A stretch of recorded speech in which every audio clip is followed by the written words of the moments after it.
All right, so good afternoon, everyone. My name is Jesse, and I am with Exploring by the Seat of Your Pants. If you're joining us for the first time, and I know we have a ton of you joining us for the first time today, we are all about bringing conservation, adventure, and science into classrooms around the world.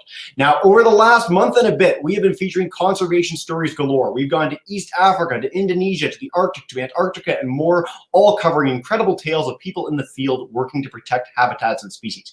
Today's talk has nothing to do with any of that. We are going completely off base. I'm covering one of our favorite topics here at Exploring by the Seat of Your Pants, and that is storm chasing. So very, very recently, this all came together very fast. I had the chance to meet Chelsea Burnett. She is with the Texas Storm Chasers, and today she's going to share with us a little bit about her amazing adventures across the United States to cover some pretty epic storms. I also want to say a huge shout out not only to our live classes, but to our horde of Texans that are joining us on YouTube today. Every time we have a Texan on this program, I think half the state just shows up. So I want to say a huge shout out to all of you. Thank you so much for being here. And also, because I get all the town names you guys are from, you guys have the best town names in the world. You guys must just have the best time driving down the interstate because it is so much fun for me. Must be equally fun for you. Without further ado, I'm going to turn it over to Chelsea. She's going to blow our minds for the next 20 minutes, and I can't wait for your questions live or on YouTube. Chelsea, thank you so much for being here today, and take it away.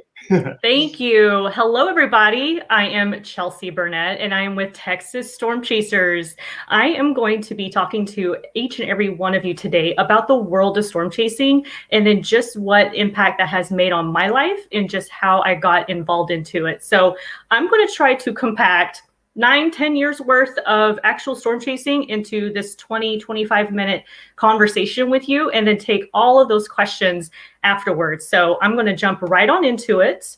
That way we can get going. And I'm going to share my screen with you, which is going to show you some slides as well as some pictures. And I promise to show you a couple of cool tornado videos. So here we go. I'm going to share my screen with you all. Get that up and running. Perfect. Here we go. All right. So again, Texas Storm Chasers, we are a group of 6 storm chasers. So there's 3 guys and 3 gals that are involved, and I'm just the most active one as far as getting out in public in front of people virtually these days. But I'm going to talk a little bit about my journey and how I got involved and kind of what I do these days when there's actually no storms to chase. So we're going to get going with that. So the first part, I'll talk about growing up in the Southern Plains in Oklahoma, to be specific. After that, I'll talk about what I do now as far as chasing, public speaking goes, and some of my other endeavors. After that, I will give you all tips and tricks on what you guys can do from here on out to learn a little bit more about weather and get involved in the weather community. And then give you guys a warm thank you and let you know how you can submit some stories and some pictures to me to share on social media with your parents' permission, of course. So jumping right on into it, I am Chelsea. So how did I really jump into the world of weather? That is a big question that I get in a lot of my presentations is, how did you know you wanted to? I really didn't. I grew up in Oklahoma, which is the mecca of Tornado Alley. This is where all of the storms happen usually. So growing up, I was told by my grandmother that I was never scared of storms. I was completely unfazed by the loud booms and the bright flashes. So I would just watch the storms real calmly out the window. Growing up in school, in elementary school, I reached about 6th grade when I started thinking and started remembering how much I really loved weather. So whenever I was going through the earth sciences class in 6th grade, I realized that I really had a true interest in weather. The next year, in my 7th grade class of math, I started learning algebra and geometry. And when I told my 7th grade math teacher that weather was something I really wanted to get involved with, he said, Chelsea, you're going to need to know all of the math as much as possible. So I said, okay. And I thought I had a really good grip on it. So I went through high school thinking, this is my plan A. This is what I'm going to do. I'm going to be in the world of weather, and I want to be out in the elements, and I want to chase storms. So I put together my degree plan, and I shot off to college right after graduating high school. And I went through some of the basic math classes. Okay. And whenever I got to my favorite university, which is the University of Oklahoma, I started hitting some roadblocks and they weren't very fun. So now, mind you, I had a plan A. That's all I had. I didn't have a plan B on what I wanted to do if I failed at this, because truthfully, I didn't even consider the fact that I would fail, but I did. And that is okay, because I left the University of Oklahoma and I moved to Texas. And that was in about 2007. I didn't go back to school for a little bit because I was still confused on what I wanted to do and where I wanted to go from there, because remember, I didn't have a plan B. So with some help of family, I got moved down and I went to a local community college and started with getting my associates in business. That was something that I knew I could apply anywhere and everywhere I went for work. So I wanted a degree that would work with me and not against me whenever I would apply for jobs. So I completed my degree in associates from Collin College, which is in Dallas. And then I went on to get my bachelor's, which is a 4-year degree that took me 10 years, but I still got it done. And I ended up getting a bachelor's in business. So truthfully, even though my road to becoming a meteorologist didn't pan out exactly like I wanted to, I still got to do some really great things, such as when I met David Reimer, who is the owner of Texas Storm Chasers, back in 2011. And then I also met another Texas Storm Chaser, Jenny Brown, and she and I hit it off. In fact, we became neighbors. She lives just 2 streets over from me. So I got to know David and Jenny and the other people of Texas Storm Chasers, and I started chasing storms with them. I had never been out chasing on my own before. I didn't have a degree in meteorology, so I felt like I needed to be with somebody who actually knew what they were doing. And David and Jenny and the other members of Texas Storm Chasers had done exactly that over the years. So with chasing with them, I was able to learn more and more about chasing and more about meteorology from a learning experience. There are just some things in life that are easier to learn when you actually do them alongside somebody. I'm a visual learner. So whenever I try to read something in a textbook and I try to learn it, it's kind of tough for me. I need to see a real world application on it. And storm chasing was that for meteorology. So I became a member of Texas Storm Chasers officially back in 2016, shortly after I witnessed my first tornado. I witnessed my first tornado December 26, 2015. This was, of course, not during the typical time of year when tornadoes happen. In fact, it was at night, the day after Christmas, and I honestly didn't really know what I was doing. I thought I did, and I was safe. I was unharmed. The tornado I ended up seeing, I was just standing at a gas station underneath an awning. Sorry, Dad, if this story scares you. I think I've told you this before, but I'm sure he's watching right now. And the only way I knew the tornado was coming at me was the flashes from the lightning and the power flashes that the strong winds were causing. That was the only way I knew that the tornado was on the ground. So it was able to move off in the distance, and that was my first tornado intercept, if you will. So from then on, I improved with chasing with other people, and I improved with watching videos of my favorite chasers, with just reading different books. So I'm more self-taught than going to college and going through the motion of courses. So I like sharing my story because there's no right or wrong way of going about achieving any dream that you have, specifically with weather. There are so many avenues with becoming a meteorologist or a storm chaser or a climatologist or anything that you find interesting in the world of weather. There's simply not a right or wrong way to do it. You just have to do it. You just have to get to know the people that are in the weather community. You just need to read the books that you can, watch the videos that you can. And now in these days, more and more classes are offered online, which 10, 12, 15 years ago wasn't so much the case for a degree in meteorology. It was a lot of face-to-face stuff that you had to do. So anyhow, that is my journey leading up to becoming a storm chaser. So right now I'm going to take a minute and show you a really cool video. During my early days of storm chasing, you'll have to excuse the lack of quality with the first video I'm going to show you. I was just becoming familiar with the different things that I needed to storm chase. And, back then it was just with a cell phone. So we are going to go ahead and take a look at that video now.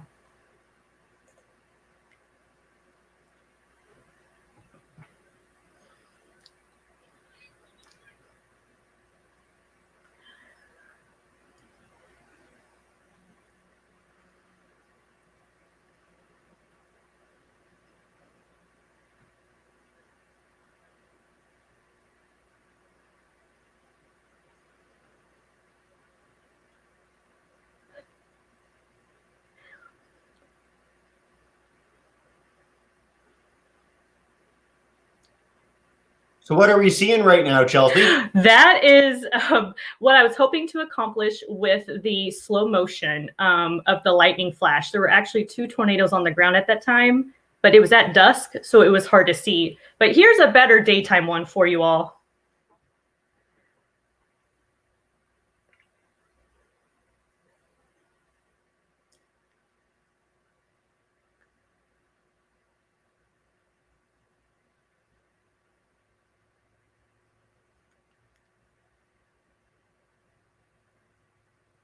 And how close are you to this as you're driving by it? Yes, the tornado started to creep a little bit toward us, so we had to go south just to make sure we stayed out of its way.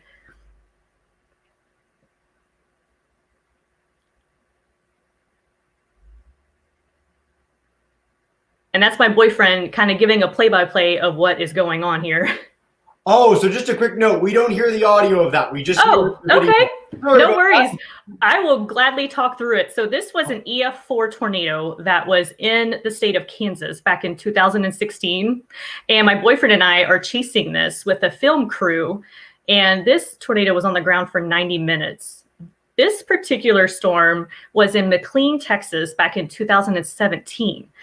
I like showing this particular video because you see that distinct stage between a funnel and between the tornado actually connecting with the ground. So this was very much a lesson learned, because we had to really fight to see if that tornado had made a connection with the ground or not. So now, what I do now is I give presentations during the downtime when I'm not chasing storms. As you guys may or may not know, storm chasing is typically in the springtime in the US. We typically have these supercell tornadic thunderstorms that happen in the spring, which is like March, April, May, for the southern plains. And then that activity can actually shift north up into the high plains in the June, July, and August months, which you can see some beautiful storms in like the North Dakota, South Dakota, Nebraska, Kansas, Wyoming, Colorado, Montana, which are all areas I have storm chased. So in that time when I'm not storm chasing, I like to get out and give, well, virtual these days, but I like to get out and give presentations. I go to planetariums and give presentations that way. So that's what I do with my time when I'm not storm chasing. So I have another video I would like to play that actually showcases some improvements in my storm chasing as far as documenting it. So I was able to get a better camera, and I was able to get some video software that I could better articulate my storm chases. So we'll watch that here. This was a storm chase that took place in Pachuta, Mississippi back in April this month. This particular chase was a little scary for us because, as you can see, the roads are outlined with trees, which is typically not ideal for storm chasing. We don't want to get caught up in the trees when there's super high winds. So we're taking our time, we're driving really slow, and then I begin to notice something. I think I see power flashes happening, but the lights are still on, so I think we're okay. We creep up into a clearing and we start to notice some very odd things happening, like the roof getting peeled off of one of these buildings. And all of the debris you're seeing is like tree leaves and tree limbs. Right here is where we realize that the roof is getting peeled off. So all we can do at this point is just to sit tight and sit still and just try to make up our mind whether or not we're going to run inside one of those buildings and seek shelter. But the vehicle we're in is actually a Ford Expedition that has hail guards on the windows. So if anything, if we had bigger debris flying at us, we would at least have our windows protected. So that particular chase was a bit scary in that regard. You can see there, more of the roof got caught in the trees.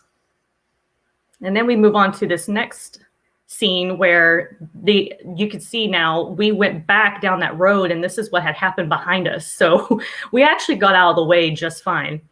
And owning a big vehicle allows you to make those types of maneuvers. This is a tornado that happened on Earth Day, April 22nd in Oklahoma. This was actually an EF2 that we chased for about 30 minutes. It's kind of hard to see, but it is a giant tornado there in the back there. And then we drove east and came across a new tornado on the same day. So this particular day was fun with the multiple tornadoes. We let this one cross the road in front of us, and you'll be able to see it cross the road here in just a second. And you can see those storm chasers who were a little bit braver than us and went up the road a ways. I didn't feel like we would be that safe, especially with flying debris that was happening. So I stayed put and we filmed it from that spot. So there it goes, moving across the road.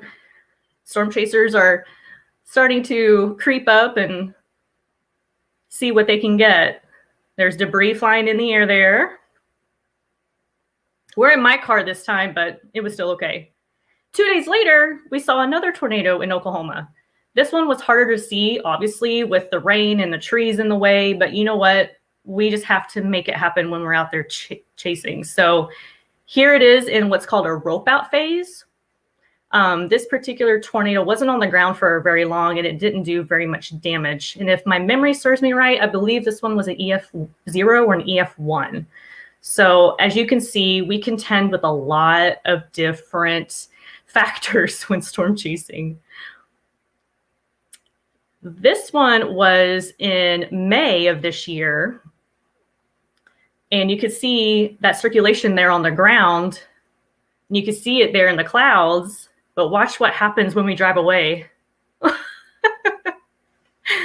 Big, scary tornado. Luckily, it was going south and we were going east. So we were able to get out of the way. So there it goes, crossing the road some more. And at this point, we're calling the chase. It's done. We're done playing with that particular tornado. And then as we kept driving, it kept trying to circulate.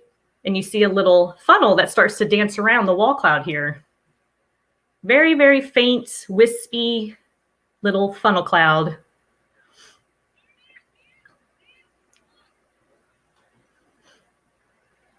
There it is. All right.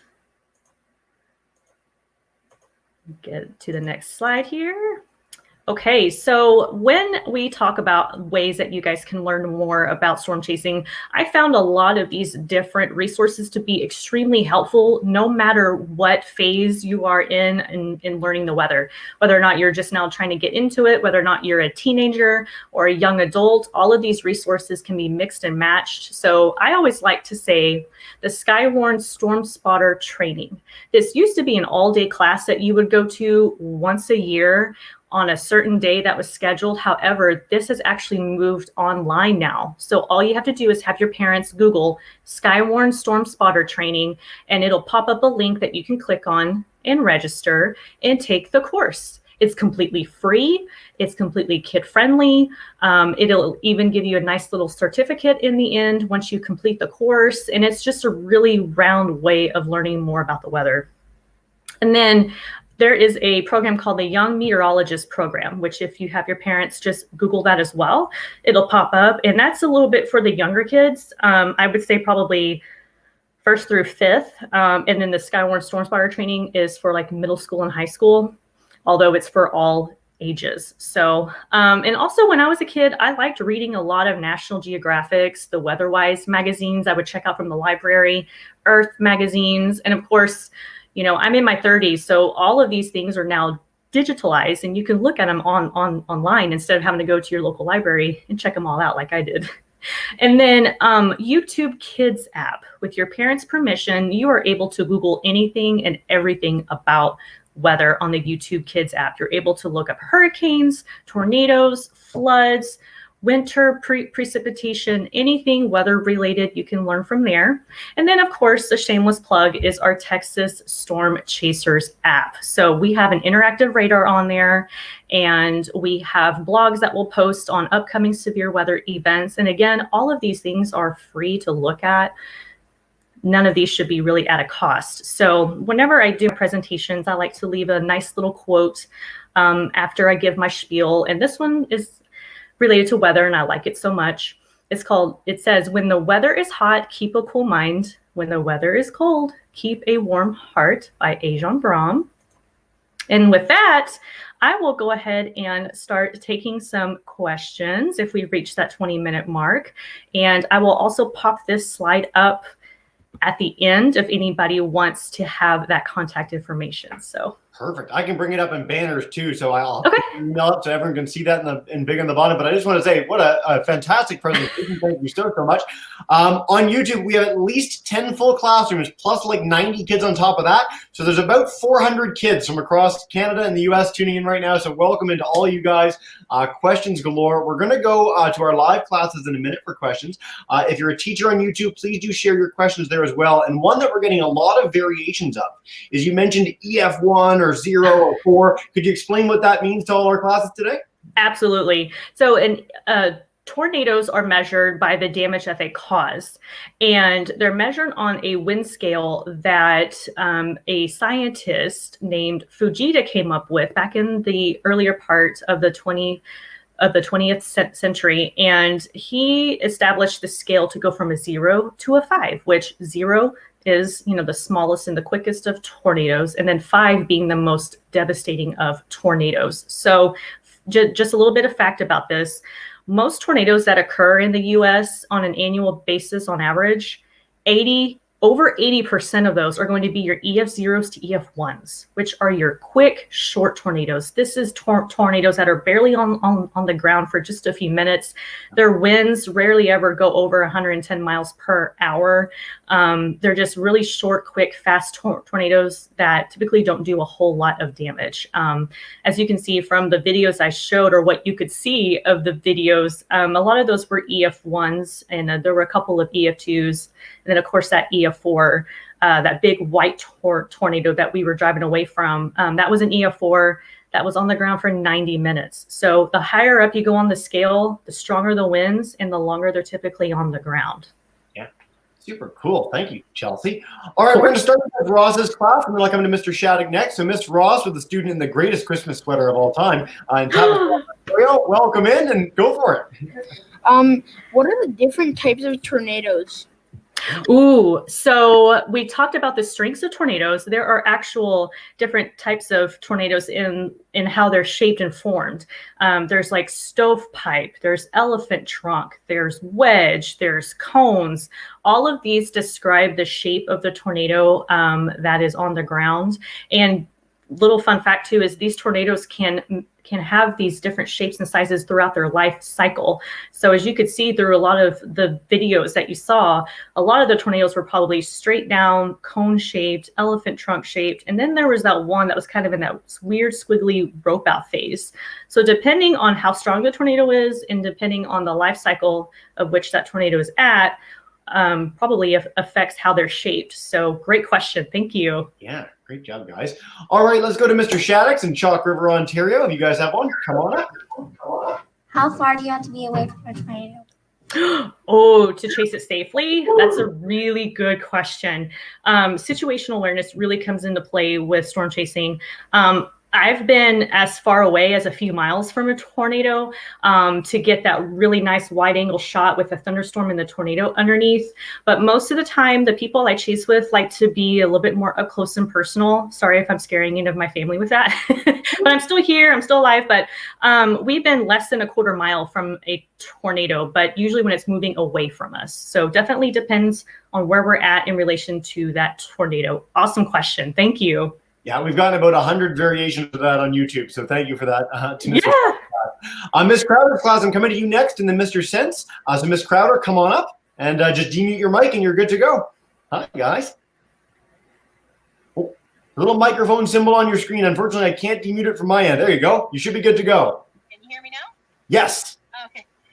We were wondering if you've ever chased an F5 tornado. That's a really good question. No, I have not. And honestly, seeing other stories of other chasers of friends of mine who have, it's a very somber event. It's typically not one that I strive to see. I saw an EF4 once. I watched it from birth until end. I feel like I've gotten what I needed out of that as far as what that's like. And EF5, I believe, would just be too devastating. So I have not, and I don't strive to. We've had storm chasers on this program before, and like in your whole career, you might see one EF5, like it's not very common to see one in general, and they're absolutely beyond, catastrophically devastating. I mean, the whole house is just gone from the foundations. It's not something that you particularly are, yay, there's an EF5. It's like, oh no, there's an EF5, right? Correct. Yeah, all right. Let's dive with Mr. Sense class. They're joining us for the first time ever from Mundelein, Illinois. If you want to demute your microphone, if you guys are good to go, and I can come back if you're not, but Mr. Sense, if you're good to go, take us away. Hey, so my class right now, they're on Zoom, and I don't know if there's a good way for me to share my screen so you can see them, but I have been taking their questions. They're sending them to me in chat right now. So I'm just going to read their questions off here that they have for this. So the first one says, why do we have tornadoes? Yeah. Why do we have tornadoes? It is a weather phenomenon that meteorologists are still trying to comprehend, still trying to understand. It's an event that just happens when, the cool, dry air meets the warm, moist air. Down here in the southern plains of the U.S., that's the cool, dry air from the Rockies meets the warm, moist air from the Gulf of Mexico, and they typically collide in what's known as Tornado Alley, which stretches, throughout the central part of the U.S. So, why there are tornadoes is definitely a question that we are all still trying to find the answers for. Yeah. And Mr. Sense, I will come back for a second question in a bit. We're going to have time for a second round with everyone, so hold tight on that. But thank you for the question, guys, and welcome in for your first session. All right, Miss McIntosh, I'm coming to you next, and then Miss Smith to wrap up our first round, and we'll go from there. So Miss McIntosh joining us in Brampton. Hi, guys. Hi there. We're also online, so I've just been writing down some notes from kids. But Evney, Sarah, and Jasmine have the same question. What's the most dangerous situation you've been in, and how do you keep safe? And how would we keep safe if we were caught in a storm like that? Nice. If anybody in my family is watching, y'all can go take a break real quick. No. So the most dangerous situation, I would probably say, oh gosh, there's really not been one, but if I had to just pick one, I would probably say that EF4 that we saw in Kansas in 2016.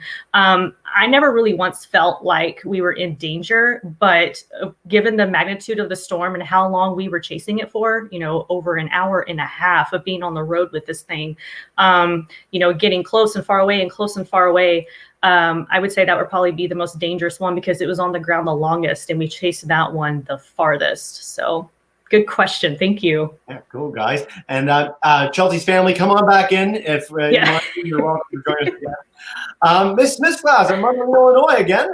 Come on in and go for it. Hi, Miss Smith. No questions so far. That's okay. We'll come back in a little bit. If you think of anything, bug me in the chat bar. I'll take some. I will actually go to YouTube for a few quick ones before we dive back in with our live classes. So Miss Cole's class, they're joining us in Missouri. They want to know, have you ever seen a cow or any other interesting thing in a tornado? The cow question. That is always a question. The presentations I give is, are there really flying cows? No, I've been fortunate enough to not be that close or, witness to anything like that. The weirdest thing I did see with the tornado was that EF4 in Kansas, the big white tornado that was on the video. After the tornado had passed, I didn't realize when it mows through the trees like it does, the smell of trees afterwards, like it is such a strong scent of tree that I just did not think I would ever have to, smell. Like it was just the strangest thing to me. I was like, why does the car smell like tree? So that was probably the weirdest thing. We could partner Texas Storm Chasers with those little companies that make the little trees for your car and the whole tornado scent. I mean, it's a thought. We'll talk about that later. All right, Miss Plant's class, Mississauga, Ontario, they want to know, have you ever gotten hurt while storm chasing? No, thankfully. I'm going to knock on all the wood right now, but the answer is no. Was I like sweating and was my heart beating pretty fast in sometimes? Yes, but no, I have been very fortunate in the 27 tornadoes I've witnessed. I have not been hurt once. Good question. Lucky you, and keep up the streak. Yeah. All right, Miss Roberts' class, come on back up. Go for another if you'd like. Hey, guys. How do tornadoes form? Really good question. Tornadoes form when the cool, dry air from the Rockies moves in and collides with the warm, moist air of the Gulf of Mexico.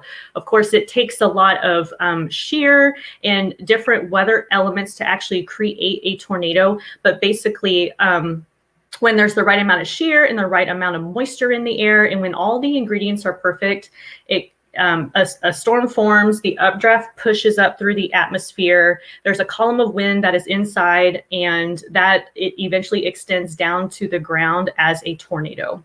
Great question. Thank you. Great question, guys. All right, I want to take one from Mr. Griggs' class in Seadrift in Texas. We need to get a Texan question in here. How many tornadoes have you chased?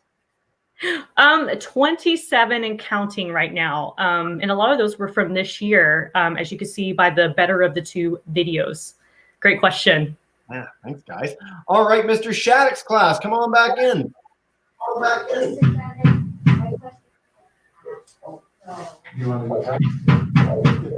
Hey, guys. The question I had was the last one asked. Oh, okay. That's totally fine. No worries, guys. I'll take a quick one on YouTube. Miss Erickson's class in Stafford Springs, Connecticut. They want to know, do you like to ride your car as close to the tornado as possible? Again, Chelsea family, leave the room. Leave the room. Yeah.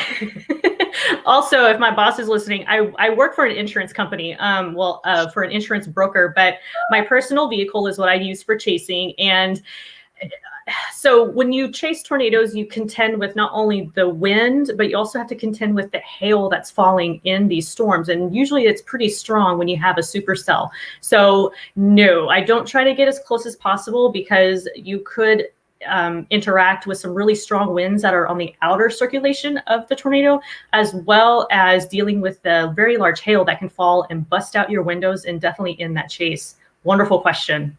Yeah, and Chelsea's bosses also turn away. We're gonna. This is our whole presentation. We're like welcoming many people in. We're shutting lots of people too. If you guys do have questions, let me know in the chat, and I'll come to you guys in a second. But Mr. Stens, I know you guys have a few questions remaining, so I'll come back to you guys and take us away. Okay. I've got a little list to go through here. Go for it. Is how many tornadoes have you seen? And other than tornadoes, have you ever seen any hurricanes or any other large storms besides tornadoes? Yeah. Great question. I have witnessed 27 tornadoes and counting as of today, and hurricanes are definitely on my bucket list. Those take a little bit more to plan. I'm also a mother to a second grader. So when I get out and chase, I usually only have a day or two, and hurricanes typically take, at least, 5 to 7 days of getting there, getting set up, going through the hurricane, and actually getting out of the area after it moves through. So hurricanes are definitely on my list. Maybe 2021. We'll see. Thank you. Fingers crossed. All right, Miss Smith's class, I'll come to you guys now. Go for it. Mrs. Smith's class is wondering, how loud does a tornado get? Ooh. It can get really loud. There was a point in that EF4 in Kansas I showed you guys a video of toward the end of its life cycle, where we were actually on the highway waiting for it to pass in front of us. And it sounded like when people say a freight train, I probably wouldn't say that as much as I would say a waterfall. If you've ever stood next to a really large waterfall, or if you've ever just had your ear really close to the faucet in the bathtub, it sounds a lot like that coming at you, and it's very spooky. So good question. Yeah, really cool, guys. I don't think we've ever been asked that in a storm presentation before, so thank you, Miss Class. Miss McIntosh, come on back in and go for it. Hey there, we've got some questions. What's your favorite storm chasing experience been, and what kind of special equipment do you need?